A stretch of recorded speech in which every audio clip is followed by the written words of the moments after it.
В 1973 году Андрей Тарковский, Алеша Сахаров и я жили в этом Берлинштадт-отеле. Это было самое высокое здание в Восточном Берлине. С этой поездкой связаны удивительные, конечно, события. Во-первых, мы вылетали из Старого Шереметьево, и Андрей вдруг в аэропорту мне заявил: если полетит Ту-154, я остаюсь в Москве. А что такое? Как? Ты разве не слышал? На днях в Праге разбилась советская женская команда спортсменок. Нет, не слышал. Все погибли. Я не полечу на Ту-154. Мама моя. Сели в кафешке, я взял коньяка себе и Андрею. Алёше Сахарову запрещено было категорически. Мы сказали: Алексей, отвернись. Он отвернулся, выпили немножко коньяка. И потом, значит, я говорю: сейчас я, ребята, в одно место схожу.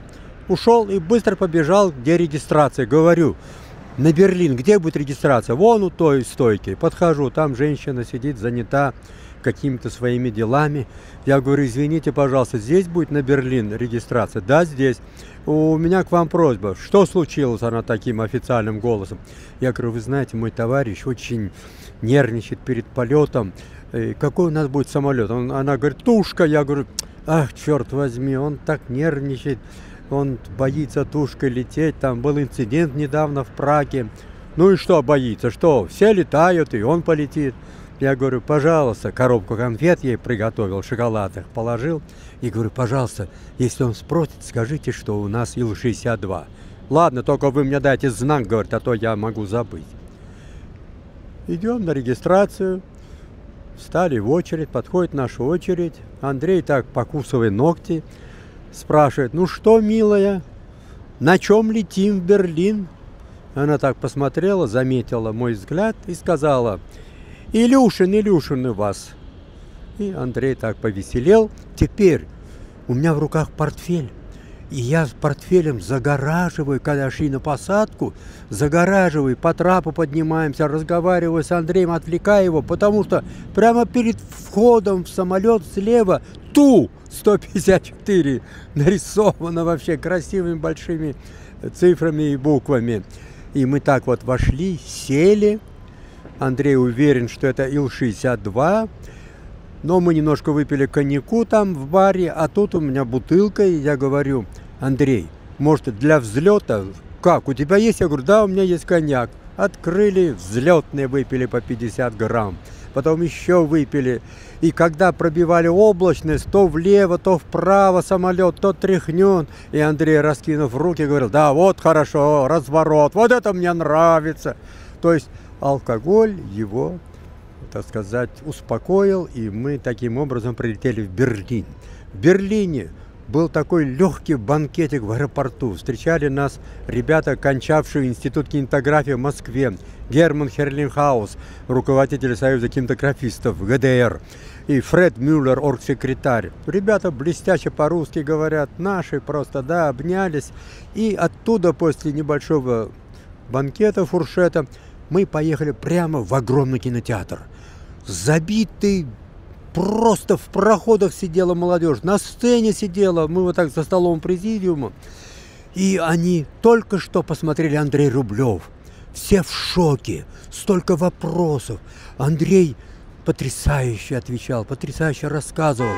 Причем он такие вещи говорил, что, ну, просто не каждому сотруднику ЦК КПСС это возможно так интересно рассказывать. Он рассказывал о нашей жизни, о том, что у нас бьет жизнь ключом в кинематографе, рассказывает о том, что вот над чем он собирается работать, над чем работают его коллеги.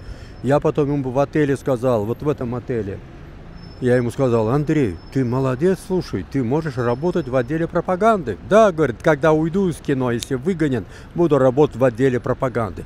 То есть он патриот был, настоящий, настоящий хороший человек. И все эти разговоры, что он был анти какой-то, это, он был бы, ему очень трудно. Его искусство мало кто понимал из чиновников, поэтому его биография так сложно складывалась. И мы хорошо выпили, а тут немцы принесли в номер ящик пива. А Андрей говорит, я бы водки выпил. Водки нету, сейчас 12 ночи, все закрыто. Как же, нет, я пиво не люблю, зачем я буду, а водка? И я говорю, я сейчас пойду достану. Да не достанешь, говорит мне Герман Герлихардович, все закрыто. А Андрюша говорит, Хамраев рассказал, достанет, он достанет. А я в носке положил в носок перед вылетом из Москвы $5 у меня было. Не помню, как они у меня оказались. Таких стареньких $5 положил и провез $5. Это 1973 год. Знаете, я вышел из этого отеля, такси. Я до этого вестибюля аккуратно вытащил $5 из носка своего, сел в такси и говорю, водка. Он где-то прям буквально какой-то сделал полукруг, подъехали, он говорит, American Bar. Я зашел, за $3 мне дали 0,7 бутылку водки, $2 в ответ. Обратно к отелю, я сую этому немцу $2, он говорит, найн, что-то мне стал объяснять, я понял смутно, что его папа или кто был в плену в Сибири, и ему помогала какая-то женщина русская.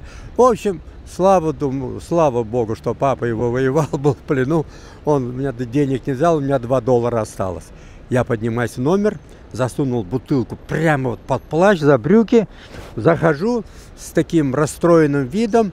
Ну что, говорит Андрей, я говорю, они правы, нет нигде. И немцы, вот, видите, все закрыто.